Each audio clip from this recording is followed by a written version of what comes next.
This week on Vallo Vision News, officials are calling it a monster storm. This is the aftermath of tornadoes that ripped across Lee County, killing at least 23 people. Find out what you can do to help with relief efforts. And the Festival of Tulips is blossoming at Vallo's American Village for its third year. Plus, special delivery, FedEx introduces a new delivery robot that could change the way you get your packages. Vallo Vision News starts right now.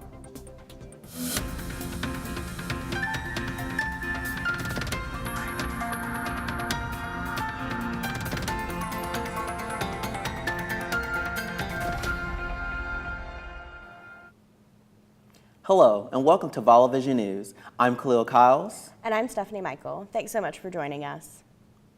Search and rescue efforts are still underway in Lee County after deadly tornadoes hit the area Sunday afternoon. Officials say the tornadoes touched down in Beauregard and Smith Station before moving into Georgia. Investigators say at least 23 people were killed, including 3 children ages 6, 9, and 10. That makes it the deadliest day for storm-related deaths in Alabama since 2011. The National Weather Service says one of the twisters are EF4 with winds of 170 miles an hour. It was about a mile wide and left a 24-mile long path of destruction. Reporter Kristen Holmes is in Lee County with the latest. We lost children, mothers, fathers, neighbors, and friends. Heartbreaking stories of loss in the aftermath of the deadly tornadoes that ripped through Lee County, Alabama Sunday. To know Alabama is to know that we are a tight-knit community of people. And today, each of us mourns the loss of life of our fellow Alabamians. Officials say among those killed, a 6-year-old child. And with many still missing, the death toll expected to rise. It's very devastating. It's probably the worst disaster that I've been involved with in my county here. Search and rescue teams digging through the rubble. The damage, catastrophic. Mobile homes and debris were found hundreds of yards away. But amid the tragedy, there are unbelievable stories of survival. Thank the Lord. Despite losing their homes, many sharing gratitude their lives were spared. Tell God thank you. Officials say at least a dozen tornadoes touched down in Alabama and Georgia Sunday. Everything is gone, everything destroyed. After the outbreak of tornadoes, Alabama citizens took it upon themselves to help donate clothing items, non-perishable items, toiletries, and much more to survivors who are in need. This video shows just some of the donations that helped pour in for survivors in Lee County, Alabama.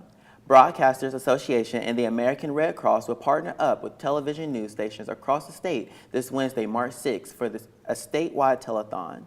All funds raised will go to Lee County to help in the tornado relief. In other news, from across Alabama, school is back in session for students in Cherokee County after their classes were canceled and due to heavy flooding last week. Vallo Vision News reporter Andy Smith has the story. Cherokee County schools were finally able to reopen today after closing last week due to severe flooding making roads impassable. In some areas at Bay Springs Campground, you can see how high the waters are by looking at lampposts and playground equipment. There's been severe flooding here at Westlake in Cherokee County. Water has emerged all the way up here while it usually starts way back there at that light pole.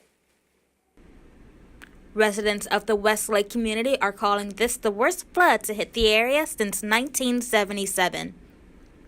Some citizens found themselves trapped in their homes last week with over 7 feet of water in certain areas. Here has been closed off because of the water. They have everything they need. They knew it was coming, so they prepared well. And I'm just on standby. If they ever need anything, I'm going to have to walk across the field to get to them. Thankfully, Cherokee County EMAs have had no injuries reported so far, and people say that they have gotten closer to their neighbors as they start to clean up. Guys down the road helped. They got in a fishing boat and retrieved someone's pier. They've been really helpful. The campground, they were using tractors to pull out RVs. After sending disaster assessment crews today, EMA officials say that it could take up to 2 weeks for floodwaters to recede and days to clean up after that. Reporting for Vallo Vision News, I'm Andy Smith. A disaster relief fund has been created for flood victims in Cherokee County. You can find information about where to donate on the Vallo Vision News Facebook page. This past Sunday marked the 54th annual anniversary of Bloody Sunday in Selma. To commemorate the event, hundreds of marchers walked across the historic Edmund Pettus Bridge. This year's events featured many prominent Democrats and presidential hopefuls ahead of the 2020 presidential election. Let me just thank all of you for standing up and making sure we do not forget what happened 54 years ago, and we go forward to create a nation that we know we can become. To redouble our efforts with a 21st century civil rights movement devoted to claiming, enforcing, and defending the right to vote once and for all. The dream is under attack. The dreamers are in danger.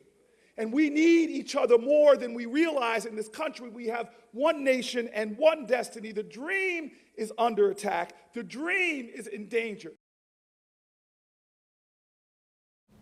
The original Bloody Sunday was March 7, 1965. That's when police attacked civil rights marchers as they tried to cross the Edmund Pettus Bridge from Selma to the state capital of Montgomery.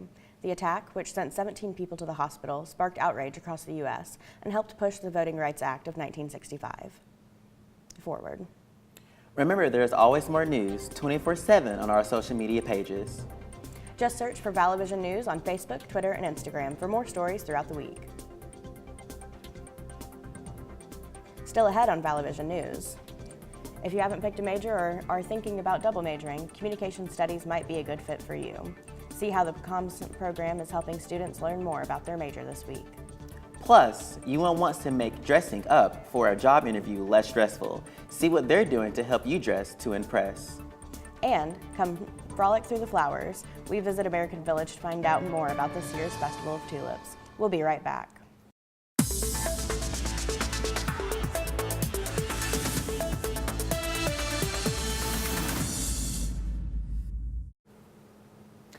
Welcome back to Vallo Vision News. Now it's time for a look at campus headlines. If it's difficult for you to find the time to hit the gym, the Student Activity Center is here to help. Starting March 4th, the Student Activity Center will be open later as a part of a pilot program with UM's SGA. Mondays through Thursdays, the SAC will be open until 10 p.m. The pilot program ends March 21st. UM's first Exploring Communication Studies event is coming up this Wednesday, March 6th. The event is open to all general studies students who are exploring options for an academic major to learn how communication studies might fit their personal and career aspirations. Exploring Communication Studies will take place from 3:30 p.m. to 5 p.m. in Strong Hall and include workshops and degree simulations by current communication studies majors and faculty members. For more information, visit the Communication Department's Facebook page. For the past 4 years, Vallo has helped students learn how to dress for success. On Wednesday, March 20th, the University of Vallo's Career Development Center is hosting their 4th annual Dress to Impress. Students can come and shop around for a free professional clothing, get their resumes checked, and do mock interviews. The Career Development Center is accepting clothing donations up until March 15th. For more information on the drop-off centers, visit montevallo.edu. Spring is blooming, and so are 100,000 tulips at the American Village's 3rd annual Festival of Tulips. Vallo Vision News reporter Colton Crow joins us in the studio. American Village's Festival of Tulips recently blossomed for its 3rd year. I went and visited the historic attraction to check out the seasonal event. The festival includes over 100,000 tulips that event-goers can purchase for just $1.50 each, featuring names like Pink Margarita and Big Apricot. Some say the festival offers something for everyone. I do think it's child-friendly. I didn't bring my grandchildren, but I think it's child-friendly, and it's just a beautiful place to stroll around on a pretty day. Other opportunities are also being noticed. Here's your debit card. The festival even encouraged a nice gesture. Buy your daughter some flowers. Right. Along with the tulips, the festival offers a hay bale maze, a giant Jenga set, and even a photo booth. Depending on weather and growth of the flowers, the festival is scheduled to stay open until March 23rd. So make the Festival of Tulips one of your top picks for some leisurely fun. You can visit the Festival of Tulips Monday through Saturday from 10 a.m. to 4 p.m. and Sunday from 12 p.m. to 4 p.m. For more information, visit American Village's website at americanvillage.org. So Colton, tell us about what it was like getting to see all those tulips. It was great. I did not expect over 100,000 tulips, but they had a variety of different kind of tulips from people to choose from, and it truly is a great place for all ages. So. A lot of different colors, I'm assuming. Yes. What colors did you get? I didn't have a chance to buy any, but I saw a lot of people get the yellow ones and the pink ones. So I think that was the favorites of the event. Yeah, so. I've been seeing a lot of pictures on social media. It looks really great. Same. Coming up on The Buzz, Peeps are popping up in stores for this Easter season, but this year there are some new flavors to try. And the way you receive your Amazon packages could be changing. Find out why you might be getting fewer deliveries. We'll be right back. Your success depends upon effective communication. Visit montevallo.edu/COFA. You create your future in communication studies and mass communication. You belong at Montevallo.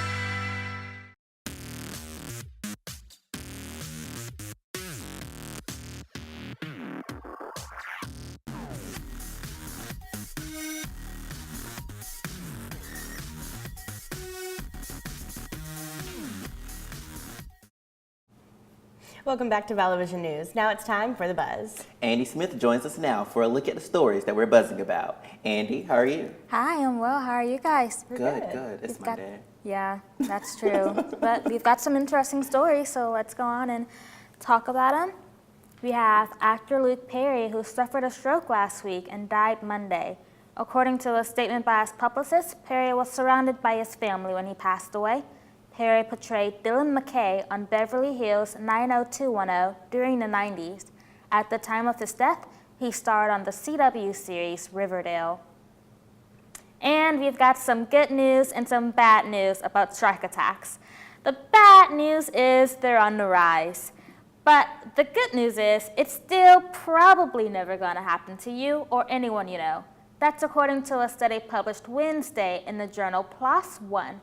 It found shark attacks increased in various areas around the world between 1960 and 2015. Attack rates doubled heavily in heavily populated areas like the United States, East Coast, and Southern Australia over the past 20 years. Still, the attack rate can be as low as 1 in a million or 1 in 7 million, depending on the area. Only 2% of attacks were fatal, with most attacks occurring in the U.S. resulting in skin abrasions or minor injuries similar to a dog bite. So it's good to know that if you do get bit by a shark, it'll be similar to getting bit by a dog. Not that we want either to happen. Yeah, I mean, hopefully it doesn't ever happen, but... I mean, I don't go far out in the water anyway. Yeah, I don't know if you can tell by looking at me, but I'm not really an outdoorsy person, so I'm not really worried about it. But that's good to know that it's still not a big problem, even though it's on the rise. And it's still not likely to happen to anyone. Right. But in other news, FedEx packages could be delivered by a robot, and it might happen sooner than you think. The company announced Wednesday that it's testing a delivery robot called the Same Day Bot. The bot has 6 wheels, can carry 100 pounds, and can even climb stairs. One thing Same Day Bot won't do is leave your package at your door. You have to be home to accept it. Amazon, on the other hand, is aiming to reduce its carbon footprint with less frequent delivery. The online retailer is hoping some of its Prime customers will opt to receive packages just once a week with a service called Amazon Day. It works like this. All of the items you order throughout the week will still be saved online.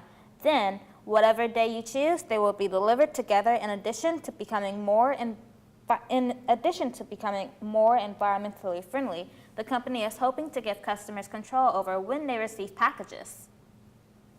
So I think these are two very opposite ends of the spectrum. Here you have FedEx saying we can deliver your packages like every day with a easy robot, and then Amazon is saying, well, we only want you to use those cardboard boxes once a week. So very interesting how we're progressing here. Yeah, I think that's a great idea, especially on Amazon's part. Hopefully more people will choose that, because I think a company that big will actually be able to make a pretty big impact. I think so too, but the biggest draw with Amazon Prime is, the 2-day shipping. Right. So now if you have to wait 7 days for your order, I don't know how appealing that might be. The only thing for me is I just want them to change the names. The names seem pretty... What would you suggest, KK? I mean, for the FedEx bot, the X-bot. Call it the X-bot. Amazon Day, I don't know. Just leave it as Amazon Day, I guess. To me, it's just tacky, but whatever. Oh, in other news, whether you love them or you hate them, these treats are returning this spring with more flavors than ever. You've guessed it, Peeps. This Easter, you'll be able to stuff those baskets with new flavors of these marshmallow candies. The new kinds of Peeps will be available this year include pancakes and syrup, cotton candy, root beer float, and blue raspberry. These flavors are rolling out in grocery stores nationwide. According to Just Born Quality Confections, nearly 70% of parents in the U.S. give their children Easter baskets. Okay, so we all know that the Peeps are nothing but marshmallows, correct? Just with sugar, like sugar-coated. Yeah, that's why they're flavoring. amazing. Okay, but I don't... Peeps are my favorite. I They're love my the blue favorite. ones. I love the blue Peeps, but root beer float Peeps and waffle and syrup Peeps. I'm not too sure how I feel about the flavors. Just looking at those pictures makes me a little sick because I just don't like Peeps. I think it's the food coloring and the sugar that just turns me all the way off. I love marshmallows, but Peeps are the Easter equivalent of candy corn. We can just throw them away. I like candy corn love too, candy corn. so I guess I just need that taste. The door. You gotta go now. I love candy corn. Well, that's all the time we have for today's show. Remember, there's more campus and community news on our website. Just head over to vallovisionnews.wordpress.com to see more stories from mass communication student reporters throughout the week. Thanks for watching, and be sure to tune in to Vallo Vision News again next week.